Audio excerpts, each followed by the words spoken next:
রাষ্ট্রপতি হচ্ছেন ডক্টর মোহাম্মদ ইউনূস। বঙ্গভবন না প্যারিস, কোথায় ডক্টর ইউনূসের নতুন ঠিকানা? বাংলাদেশের রাজনীতিতে নতুন অধ্যায়ের সূচনা। বহুল প্রতীক্ষিত ত্রয়োদশ জাতীয় সংসদ নির্বাচন ইতোমধ্যেই সম্পন্ন হয়েছে, আর এর মধ্য দিয়ে গঠিত হয়েছে নতুন সরকার। বিএনপি চেয়ারম্যান তারেক রহমানের নেতৃত্বে দায়িত্ব নিয়েছে নবনির্বাচিত প্রশাসন, যা দেশের রাজনৈতিক অঙ্গনে তৈরি করেছে নতুন আলোচনা ও প্রত্যাশা।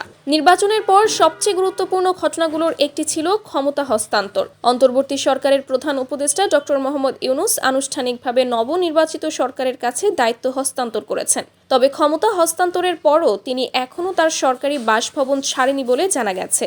সংশ্লিষ্ট সূত্র বলছে তিনি সেখানে আরও কিছুদিন অবস্থান করতে পারেন। এই বিষয়টি এখন রাজনৈতিক অঙ্গনে নতুন কৌতূহলের জন্ম দিয়েছে। প্রশ্ন উঠছে, ক্ষমতা হস্তান্তরের পর ডক্টর ইউনূসের ভূমিকা কি হতে পারে? তিনি কি পুরোপুরি সক্রিয় রাজনীতি থেকে সরে যাচ্ছেন, নাকি ভবিষ্যতে কোনো বিশেষ দায়িত্বে দেখা যেতে পারে তাকে? এদিকে ভারতীয় সংবাদ মাধ্যম এনডিটিভি জানিয়েছে, নতুন সরকার শপথ নেওয়ার প্রাক্কালে ডক্টর ইউনূসের সম্ভাব্য ভূমিকা নিয়ে জোর আলোচনা চলছে আন্তর্জাতিক মহলেও। বিশ্লেষকদের মতে তার আন্তর্জাতিক গ্রহণযোগ্যতা ও অভিজ্ঞতা ভবিষ্যতে কূটনৈতিক বা নীতি নির্ধারণী পর্যায়ে কাজে লাগানো হতে পারে। রাজনৈতিক পর্যবেক্ষকরা বলছেন, বাংলাদেশের বর্তমান পরিস্থিতিতে ক্ষমতার এই শান্তিপূর্ণ হস্তান্তর গুরুত্বপূর্ণ বার্তা দিয়েছে।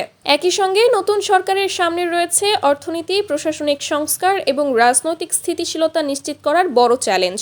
এখন সবার নজর দুটি বিষয়ের দিকে। প্রথমত, নতুন সরকারের নীতিগত দিক নির্দেশনা কি হবে, আর দ্বিতীয়ত, ডক্টর ইউনূস আগামী দিনে ঠিক কোন ভূমিকায় থাকবেন। নতুন সরকার শপথ নেওয়ার প্রাক্কালে ডক্টর ইউনূসের সম্ভাব্য ভূমিকা নিয়ে জোর জল্পনা চলছে। সামাজিক যোগাযোগ মাধ্যমেও গুঞ্জন রয়েছে, নতুন সরকার চাইলে তিনি সাংবিধানিক কাঠামোর ভেতরে কোনো পদে থাকতে পারেন, বা তাকে রাষ্ট্রের রাষ্ট্রপতি পদেও রাখতে পারেন প্রধানমন্ত্রী তারেক রহমান। রাষ্ট্রের মন্ত্রী হিসেবে অন্তর্বর্তী সরকারের এক উপদেষ্টাকে নিয়োগের পর এই ব্যাপারটি আরও জোরদার হয়েছে সামাজিক যোগাযোগ মাধ্যমে। অনেকেই বলছেন, বাংলাদেশের রাষ্ট্রপতি হচ্ছেন ডক্টর মোহাম্মদ ইউনূস।